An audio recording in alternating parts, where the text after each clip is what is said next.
जय हिंद साथियों, स्वागत करता हूं आप सभी को अपनी ही यूट्यूब चैनल 2PSK स्टडी में। आज हम इस वीडियो में कवर करने वाले हैं बायोलॉजी का 15 महत्वपूर्ण प्रश्न जो भी स्टूडेंट 12th बोर्ड एग्जाम 2024 में देने वाले हैं उनके लिए काफी हेल्पफुल होने वाले हैं फ्रेंड्स। तो वीडियो में एंड तक बने रहिएगा। चलिए अपने प्रश्न की ओर चलते हैं। पहला नंबर प्रश्न क्या कहा गया है? गेमा द्वारा प्रजनन होता है। गेमा द्वारा प्रजनन होता है फ्रेंड्स। इसका राइट आंसर हो जाएगा ऑप्शन नंबर सी। कुछ ब्रायोफाइटा में होता है। इसका राइट आंसर हो जाएगा ऑप्शन नंबर सी। याद रखना है, गेमा द्वारा प्रजनन होता है तो कुछ ब्रायोफाइटा में होता है। चलिए अगली प्रश्न की ओर चलते हैं। अगला नंबर प्रश्न क्या कहा गया है? एक लिंगता की स्थिति को उल्लेखित करने के लिए किस शब्द का प्रयोग होता है? एक लिंगता की उपस्थिति को उल्लेखित करने के लिए फ्रेंड्स किस शब्द का प्रयोग होता है? इसका राइट आंसर हो जाएगा ऑप्शन नंबर सी। एक लिंग श्रेय का, एक लिंगा श्रेय का। ऑप्शन नंबर सी इसका राइट आंसर हो जाएगा। चलिए अपनी अगली प्रश्न की ओर चलते हैं। अगला नंबर प्रश्न क्या कहा गया है? डिनिषेचन का परिणाम होता है। डिनिषेचन का परिणाम होता है फ्रेंड। इसका राइट आंसर हो जाएगा ऑप्शन नंबर सी। भ्रूणपोष में डिनिषेचन का परिणाम किसमें होता है? तो भ्रूणपोष में होता है। ऑप्शन नंबर सी इसका राइट आंसर हो जाएगा। याद रखना है। चलिए अपनी अगली प्रश्न की ओर चलते हैं। जिस भी स्टूडेंट को किसी भी प्रश्न का उत्तर पता हो तो कमेंट बॉक्स में जरूर करें। वीडियो को एंड तक जरूर बने रहिएगा फ्रेंड। चलिए अपनी अगले प्रश्न की ओर चलते हैं। चौथा नंबर में क्या कह रहा है? बीजाणुओं द्वारा जनन करने वाले पौधे जैसे मोर्स पर्ण सामान्यतः किस समूह में रखे जाते हैं? बीजाणुओं द्वारा जनन करने वाले पौधे जैसे मोर्स फर्न सामान्यतः किस समूह में रखे जाते हैं फ्रेंड? इसका राइट आंसर हो जाएगा option number C. Crypto games में रखे जाते हैं। चलिए अपनी अगली प्रश्न की ओर चलते हैं। अगला नंबर प्रश्न क्या कहा गया है? साइकस में परागकण होते हैं। साइकस में परागकण होता है फ्रेंड। इसका राइट आंसर हो जाएगा ऑप्शन नंबर ए। 3 कोशिकीय अवस्था में साइकस में परागकण होते हैं तो 3 कोशिकीय अवस्था में होते हैं। चलिए अपनी अगली प्रश्न की ओर चलते हैं। अगला नंबर प्रश्न क्या कहा गया है? एंथेसिस की परिघटना दिश है। एंथेसिस की परिघटना दिश है फ्रेंड्स। इसका राइट आंसर हो जाएगा ऑप्शन नंबर डी। पुष्प कलिका का खुलना। चलिए अपनी अगली प्रश्न की ओर चलते हैं। अगला नंबर प्रश्न क्या कहा गया है? निम्न में से कौन पत्ती के अग्रभाग द्वारा जनन करता है? निम्न में से कौन पत्ती के अग्रभाग द्वारा प्रजनन करता है फ्रेंड? इसका राइट आंसर हो जाएगा ऑप्शन नंबर ए। बार्किंग पर्म। बार्किंग पर्म जो है फ्रेंड वो पत्ती के अग्र द्वारा जनन करता है। चलिए अपनी अगली प्रश्न की ओर चलते हैं। अगला नंबर प्रश्न क्या कहा गया है? आलू के कंद में आंखें होती है। आलू के कंद में फ्रेंड्स आंखें होती है। इसका राइट आंसर हो जाएगा ऑप्शन नंबर सी। कक्षस्थयी कलिकाएं होती है। चलिए अपनी अगली प्रश्न की ओर चलते हैं। अगला नंबर प्रश्न क्या कहा गया है? निम्नलिखित में से कौन सा पादप उभयलिंगी श्रेयी होता है? निम्नलिखित में से कौन सा पादप उभयलिंगा श्रेयी होता है फ्रेंड्स? तो इसका राइट आंसर हो जाएगा option number C. Sorry friends, का राइट आंसर हो जाएगा ऑप्शन नंबर बी। बी इसका राइट आंसर हो जाएगा पाइनस। चलिए अपने अगले प्रश्न की ओर चलते हैं। अगला नंबर प्रश्न क्या कहा गया है? निम्न में से कौन एक लिंगी है? निम्न में से कौन एक लिंगी है फ्रेंड्स? इसका राइट आंसर हो जाएगा ऑप्शन नंबर सी। पपीता। पपीता जो है एक लिंगी पौधा है। इसे याद रखना है। द्विलिंगी पूछेगा निम्न में से कौन द्विलिंगी पौधा है तो सरसों मारना है। इसका राइट आंसर हो जाएगा ऑप्शन नंबर सी, पपीता। चलिए अपने अगले प्रश्न की ओर चलते हैं। अगला नंबर प्रश्न क्या कहा गया है? अंडाणु बनने की विधि को क्या कहते हैं? अंडाणु बनने की विधि को कहते हैं फ्रेंड। इसका राइट आंसर हो जाएगा ऑप्शन नंबर ए, अंडजनन। अंडाणु बनने की विधि को क्या कहते हैं? तो अंडजनन कहते हैं। ऑप्शन नंबर ए इसका राइट आंसर हो जाएगा। चलिए अपनी अगले प्रश्न की ओर चलते हैं। अगला नंबर प्रश्न क्या कहा गया है? शुक्राणु बनने की शुक्राणु बनने की क्रिया विधि को क्या कहते हैं? शुक्राणु बनने की क्रिया विधि को क्या कहते हैं फ्रेंड? इसका राइट आंसर हो जाएगा ऑप्शन नंबर ए, शुक्राणु जनन। ऑप्शन नंबर इसका राइट आंसर हो जाएगा। शुक्राणु बनने की क्रिया विधि को कहते हैं शुक्राणु जनन। चलिए अपने अगले प्रश्न की ओर चलते हैं। अगला नंबर प्रश्न क्या कहा गया है? अलैंगिक जनन में कितने जीव भाग लेते हैं? अलैंगिक जनन में कितने जीव भाग लेते हैं फ्रेंड? इसका राइट आंसर हो जाएगा ऑप्शन नंबर ए, एक लेते हैं। अलैंगिक जनन में कितने जीव भाग लेते हैं? तो एक लेते हैं। इसे याद रखना है, काफी इंपॉर्टेंट क्वेश्चन है। चलिए अपनी अगले प्रश्न की ओर चलते हैं। अगला नंबर प्रश्न क्या कहा गया है? पौधों में अलैंगिक जनन निम्न में से किस विधि द्वारा हो सकता है? पूछ रहा है पौधों में अलैंगिक जनन निम्न में से किस विधि द्वारा हो सकता है? इसका राइट आंसर हो जाएगा ऑप्शन नंबर ए, मुकुलन द्वारा। मुकुलन विधि द्वारा पौधों में अलैंगिक जनन हो सकता है फ्रेंड। इसका राइट आंसर ऑप्शन नंबर ए हो जाएगा। चलिए हम अपने अगले प्रश्न की ओर चलते हैं। अगला नंबर प्रश्न क्या कहा गया है?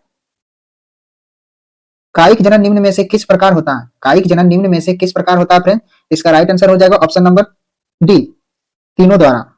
जड़ द्वारा, स्तंभ द्वारा, पत्ती द्वारा। कायिक जनन जो है तीनों द्वारा होता है, किसी भी द्वारा। इसका राइट आंसर हो जाएगा ऑप्शन नंबर डी, तीनों द्वारा। चलिए अपने अगले प्रश्न की ओर चलते हैं। अगला नंबर प्रश्न क्या कहा गया है? आलू में कायिक संरचना किसके द्वारा होता है? आलू में कायिक संरचना किसके द्वारा होता है फ्रेंड्स? इसका राइट आंसर हो जाएगा ऑप्शन नंबर बी, स्तंभ द्वारा। स्तंभ द्वारा जो आलू में कायिक संरचना होता है। चलिए अपने अगले प्रश्न की ओर चलते हैं। अगला नंबर प्रश्न क्या कहा गया है? एक ही फल के भीतर परागकोशों से परागकणों का वर्तिकान में पहुंचना क्या कहलाता है?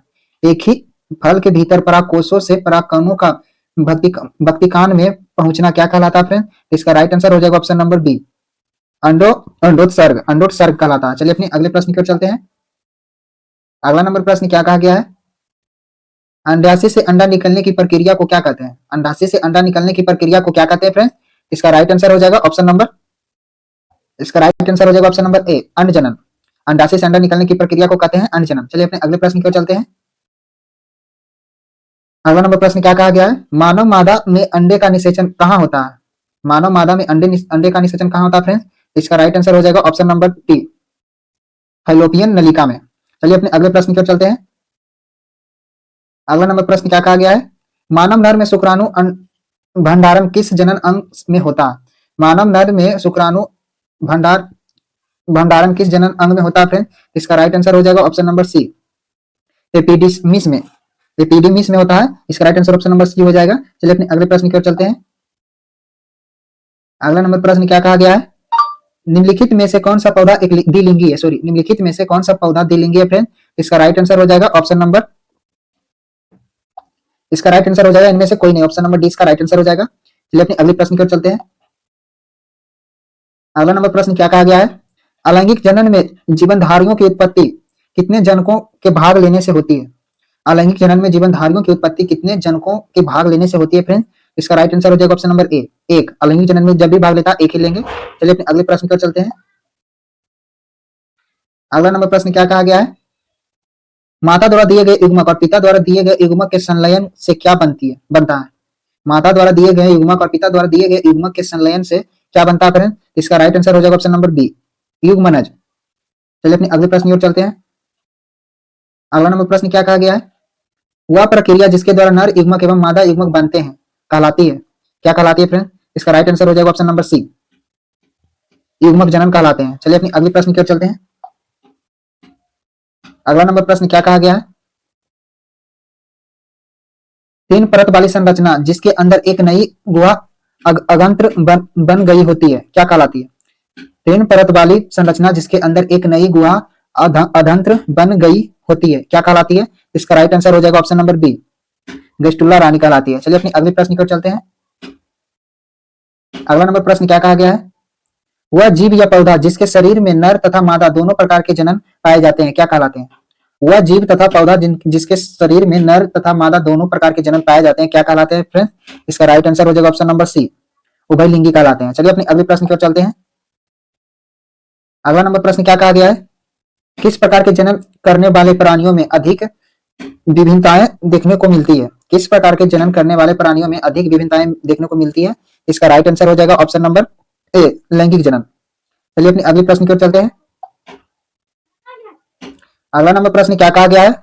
वह प्रक्रिया जिसके अंतर्गत जीव समजात शिशुओं को जन्म देकर अपनी प्रजाति को नियंत्रित बनाए रखता है क्या कहलाती है? इसका राइट आंसर हो जाएगा ऑप्शन नंबर ए, जनन। वह प्रक्रिया जिसके अंतर्गत जीव समजात शिशुओं को जन्म देकर अपनी प्रजाति को नियंत्रण बनाए रखता है क्या कहलाता है? इसका राइट आंसर हो जाएगा ऑप्शन नंबर ए, जनन। चलिए अपने अगले प्रश्न की ओर चलते हैं। अगला नंबर प्रश्न क्या कहा गया है? जंतु जो शिशुओं को जन्म देते हैं क्या कहलाते हैं? जंतु जो शिशुओं को जन्म देते हैं क्या कहलाते हैं? इसका राइट आंसर हो जाएगा ऑप्शन नंबर बी, जरा यूज कहलाते हैं। जरा यूज कहलाते हैं, ऑप्शन नंबर 20 का राइट आंसर हो जाएगा। चलिए अपने अगले प्रश्न की ओर चलते हैं। अगला नंबर प्रश्न क्या कहा गया है? अंडे से लेकर वयस्क तक बनने की संपूर्ण प्रक्रिया को क्या कहते हैं? अंडे से लेकर वयस्क तक बनने की प्रक्रिया को क्या कहते हैं? इसका राइट आंसर हो जाएगा ऑप्शन नंबर ए, गर्भधान कहते हैं। चलिए सॉरी फ्रेंड्स, आज का वीडियो में यहीं तक रहने देते हैं। अगर आपको हमारा वीडियो अच्छा लगा हो तो वीडियो को लाइक और चैनल को सब्सक्राइब कर दे ताकि ऐसे ही वीडियो का नोटिफिकेशन आपको सबसे पहले मिले। जय हिंद। फिर मिलते हैं अगले वीडियो।